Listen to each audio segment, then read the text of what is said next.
श्री राम रावण युद्ध के समय जब रावण ने देखा कि हमारी पराजय निश्चित है, तो उसने अपने 60,000 अमर राक्षसों को बुलाकर रणभूमि में भेजने का आदेश दिया।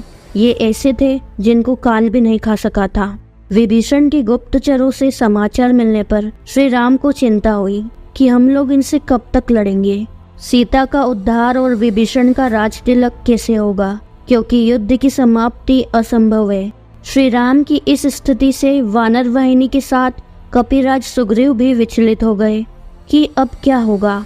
हम अनंत काल तक युद्ध तो कर सकते हैं, पर विजयश्री का वरण नहीं। पूर्वोक्त दोनों कार्य असंभव है। अंजना नंदन हनुमान जी आकर वानर वाहिनी के साथ श्री राम को चिंतित देखकर बोले, प्रभु क्या बात है। श्री राम के संकेत से विभीषण जी ने सारी बात बतलाई। अब विजय असंभव है।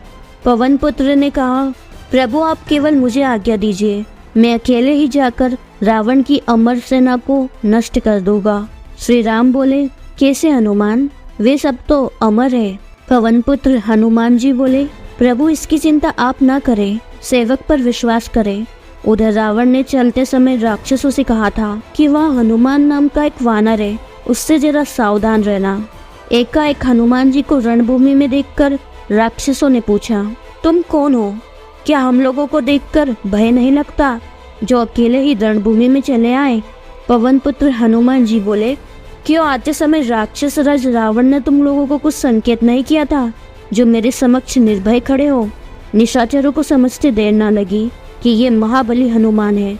राक्षसों ने सोचा, तो भी क्या, हम तो अमर है, हमारा कोई क्या बिगाड़ लेगा। भयंकर युद्ध आरंभ हुआ। पवन पुत्र की मार से राक्षस रणभूमि में ढेर होने लगे। चौथाई सेना बची थी कि पीछे से आवाज आई, हम लोग अमर है, हमें जीतना असंभव है, अतः अपने स्वामी के साथ लंका से लौट जाओ, इसी में तुम सबका कल्याण है।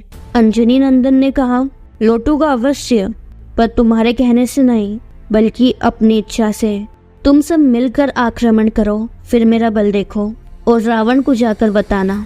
राक्षसों ने जैसे ही एक साथ मिलकर हनुमान जी पर आक्रमण करना चाहा, वैसे ही पवन पुत्र ने उन सबको अपनी पूंछ में लपेटकर ऊपर आकाश में फेंक दिया। वे सब पृथ्वी की गुरुत्वाकर्षण शक्ति जहाँ तक है वहाँ से भी ऊपर चले गए और चले ही जा रहे थे।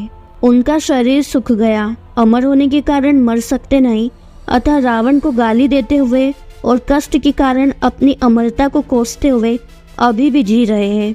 इधर हनुमान जी ने आकर प्रभु के चरणों में शीश झुकाया। श्री राम बोले, क्या हुआ हनुमान? हनुमान जी बोले, प्रभु उन्हें ऊपर भेज कर आ रहा हूँ। राघव बोले, पर वे तो अमर थे हनुमान। हनुमान जी बोले, हाँ स्वामी, इसीलिए उन्हें जीवित ही ऊपर भेज कर आया हूँ, अब वे कभी नीचे नहीं आ सकते। रावण को अब आप शीघ्र ऊपर भेजने की तैयारी करें, जिससे माता जानकी का आपसे मिलन और महाराज विभीषण का राज तिलक हो सके। पवन पुत्र को प्रभु ने उठाकर गले लगा लिया। वे धन्य हो गए।